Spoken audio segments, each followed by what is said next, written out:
You know that person who disappears into themselves when something goes wrong. The one who doesn't cry in front of people, who doesn't raise their voice, who doesn't reach for their phone to call someone the moment things fall apart. The one who just gets very, very still?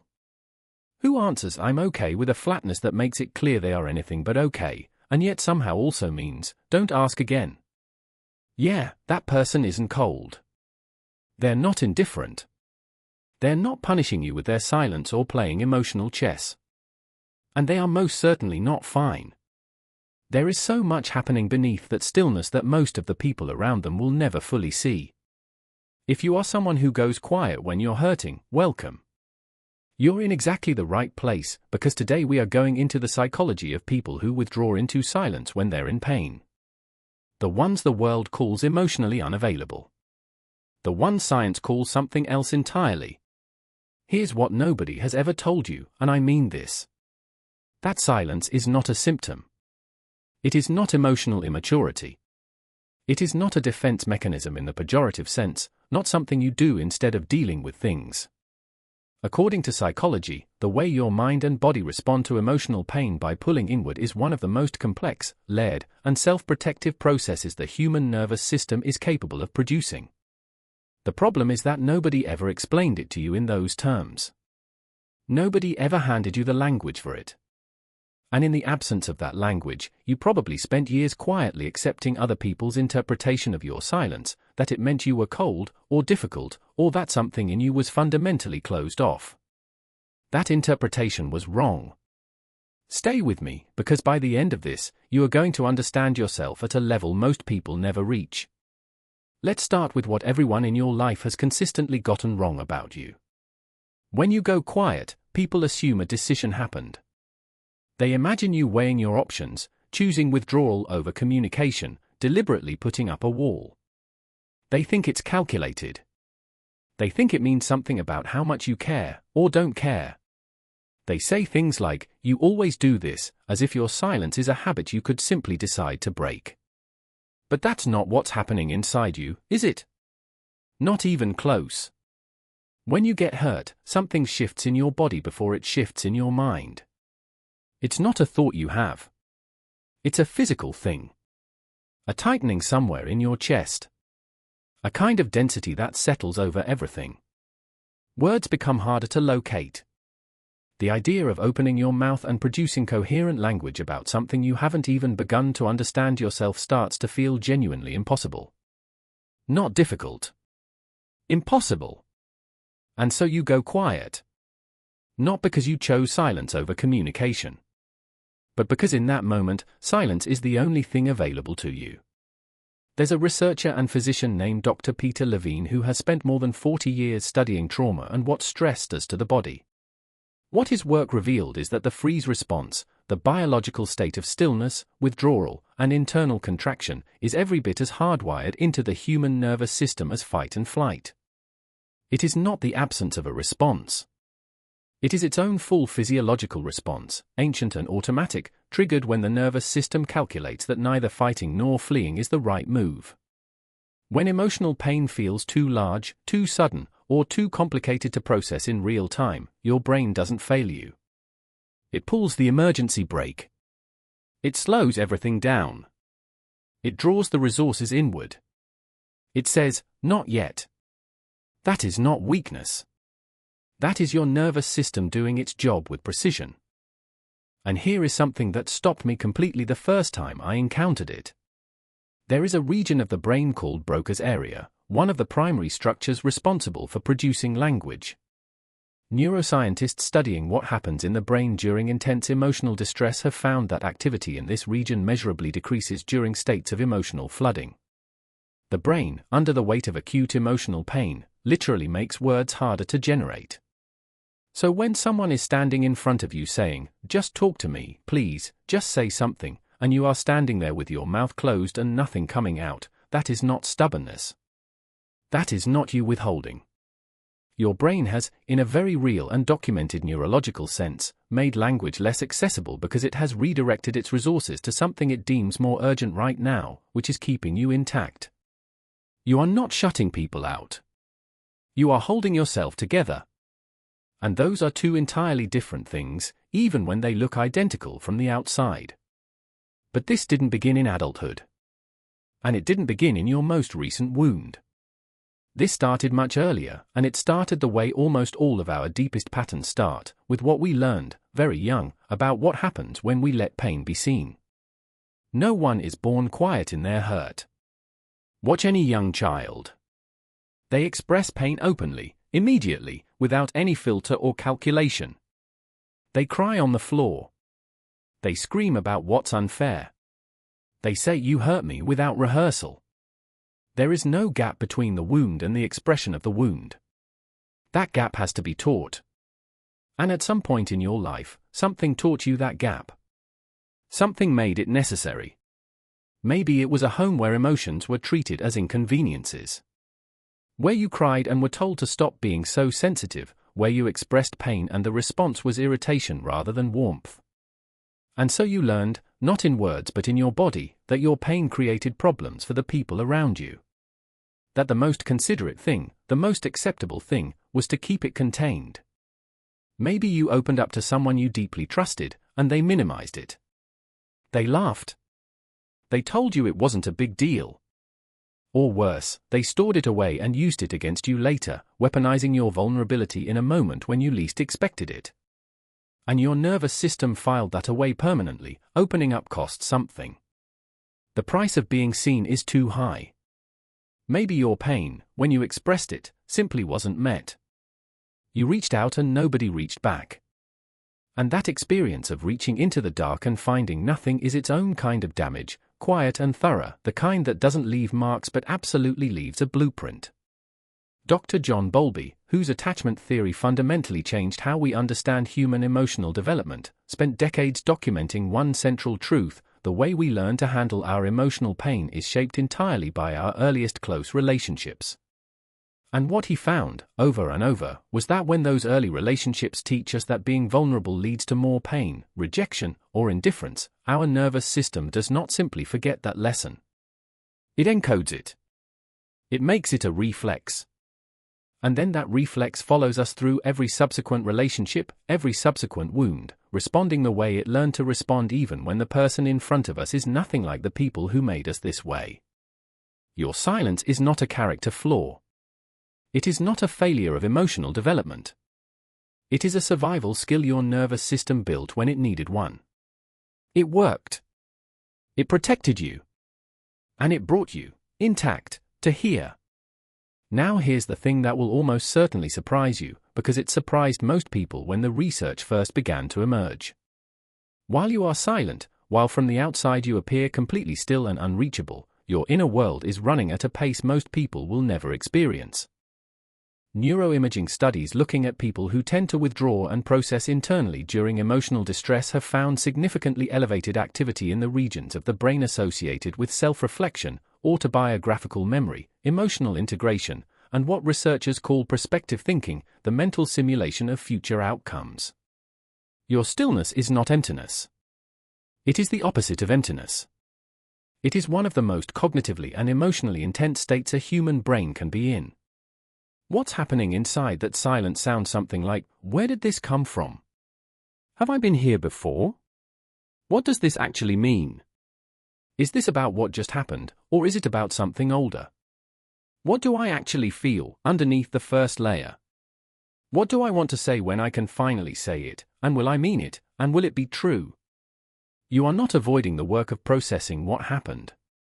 You are doing that work more thoroughly than most people will ever do it, turning every facet of it slowly in the light before you say a single word out loud. You are not behind. You are thorough. And there is a profound difference. Here's something about you that almost nobody around you recognizes. And when you sit with it, it says something significant about your character. A considerable portion of your silence is not about protecting yourself. It is about protecting other people. Specifically, the people you love most. If you are truly honest with yourself, you know what lives at the bottom of that silence when the hurt is fresh. You know what would come out if you opened your mouth in the first raw hour of it. And you know, with a clarity that comes from deep self-knowledge, that what would come out in that moment would not be a conversation. It would be something jagged, something that could not be taken back, something that might accurately represent how you feel right now but would not accurately represent what you want for the relationship or for the other person. So you hold it. Not because you don't care. Because you care too much to let the unfiltered version of your pain become the memory that defines this. Psychologists call the emotional space in which productive communication is actually possible the window of tolerance. It's the zone between under-aroused and over-aroused where the nervous system can genuinely engage, where we can hear what the other person is saying, where we can say what we mean, where repair can actually happen. When you are outside that window, flooded, raw, overwhelmed, no real conversation is possible. And you understood this long before anyone gave it a name. Your silence is often the most generous thing you know how to offer. You are waiting until you are capable of showing up in a way that actually serves the relationship. That is not avoidance. That is restraint. And they are not the same thing, even when people treat them that way. But here is the painful irony at the center of all of this. The single thing that would actually help you open up faster is almost always the precise opposite of what you receive. People push. They follow you.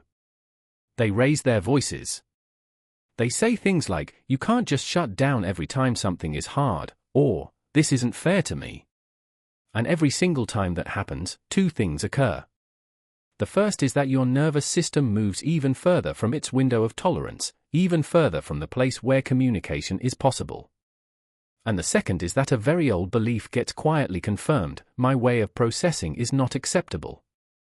My timeline is wrong. My emotions are only valid if I can produce them immediately, verbally, on someone else's schedule. What you actually need is the thing that is hardest to ask for, partly because it sounds like so little and partly because it asks so much. You need patience without pressure. You need someone who can sit in the discomfort of your silence without making your silence about themselves. Someone who can stay present in the room with you while you find your way back, without needing you to perform the finding. Someone who trusts that you will return, because you always return. Research by Dr. James Pennebaker at the University of Texas, whose work on emotional expression and psychological health spans decades, found something that speaks directly to this. When people who process emotion inwardly were placed in environments where they felt zero pressure to perform or produce their emotional experience on any timeline other than their own, the depth and authenticity of their eventual disclosure increased dramatically. Not because they were pushed into it. Because for the first time, it felt genuinely safe. Safety does not force the silence open. Safety makes the silence unnecessary. And there is everything in that difference. You are not asking the people in your life to read your mind. You are asking them to trust you. To believe that the quiet is not a withdrawal of love, not a punishment, not abandonment dressed up as composure. It is how you make your way back to a place where you can speak honestly and mean everything you say. And the people who belong in your life will eventually understand that. Not all of them will. But the ones who stay long enough to learn you will recognize something that strangers and acquaintances never get to see, that when you finally speak, it is worth every moment of the wait. Because here is the thing that is genuinely rare about you. Because you do not speak until you are ready, the words that come out of you carry a weight and a precision that most people's words simply do not. You have held them. You have tested them. You have asked yourself whether they are true and fair, and whether they say what you actually mean rather than just what you feel in this specific heated moment. You don't say things to wound. You don't perform your pain to make someone understand its scale. You don't make accusations you'll have to walk back tomorrow. When you tell someone that something mattered, it mattered. When you say you are hurt, you have sat with that hurt long enough to know its shape completely. When you say something is important to you, you have already eliminated every other interpretation. What's left is the truth. In a world that rewards volume, that celebrates whoever reacts the fastest and shouts the loudest, that confuses emotional expressiveness with emotional depth, your quiet, careful, considered way of moving through pain will keep being misread by people who haven't taken the time to understand it. That is not a reflection of you. That is a reflection of how rarely people look beneath the surface of someone else's silence long enough to understand what they find there. Dr. Elaine Aron's research on highly sensitive people found a consistent pattern that maps closely onto what we're describing here. Individuals who feel things deeply and process them thoroughly are significantly more likely to pause before responding, to reflect extensively before speaking, and to experience a kind of internal overwhelm in emotionally charged situations that can read as shutdown to outside observers. But what Aron's research made clear is that this is not a lesser way of moving through the world. It is a more intensive one. The experience is richer, the processing is deeper, and the eventual understanding that comes out of it is more complete. You are not emotionally behind. You are emotionally thorough. Those are not the same thing. And there is a quality that lives inside your silence that the people closest to you know, even if they have never found the words for it. When you are in the room with someone who is hurting, you don't rush to fix it. You don't fill the air with noise to cover the discomfort. You sit with people in their pain in a way that most people are incapable of, because you know what it means to need someone to simply stay. You have lived inside difficulty quietly. You know its texture. And that makes you the kind of presence that people return to without always knowing why, a stillness that doesn't demand, that doesn't perform, that simply holds space without making it about itself. That is not nothing. That is one of the rarest things one person can offer another. When you hold all of this together, when you see the neuroscience and the developmental history and the research on processing and protection side by side, the picture that emerges is clear. You go quiet when you're hurting because your nervous system learned, early and thoroughly, that vulnerability had a price. Because your brain, under the weight of emotional pain, is doing something far more complex than shutting down. Because your silence is often the most protective gift you know how to offer, to yourself and to the people you love. And because the words that eventually come out of you, the ones you waited to say until you meant every syllable, carry an integrity that most people will never fully appreciate until they've experienced what it means to have you truly trust them with your truth. You are not cold. You are not broken. You are not too much or too closed or somehow emotionally insufficient. You are someone who processes pain with a depth and a seriousness that most people never reach, who protects the people they love even at their most wounded, and who moves slowly through hurt not because they are avoiding it but because they are living inside it completely. And one day, maybe not today, maybe not soon, you will find it a little easier to let someone in before you've figured everything out. Not because the silence was wrong. Not because you were broken and are now repaired. But because you have found someone, or become someone, safe enough that the silence no longer needs to do quite so much work. That is not a flaw you are correcting. That is healing happening from the inside out. And the fact that you are here, still trying to understand yourself, still committed to knowing your own depths rather than just skimming the surface? That's not being closed off. That's the most open thing a person can do. Subscribe. I'll see you in the next one.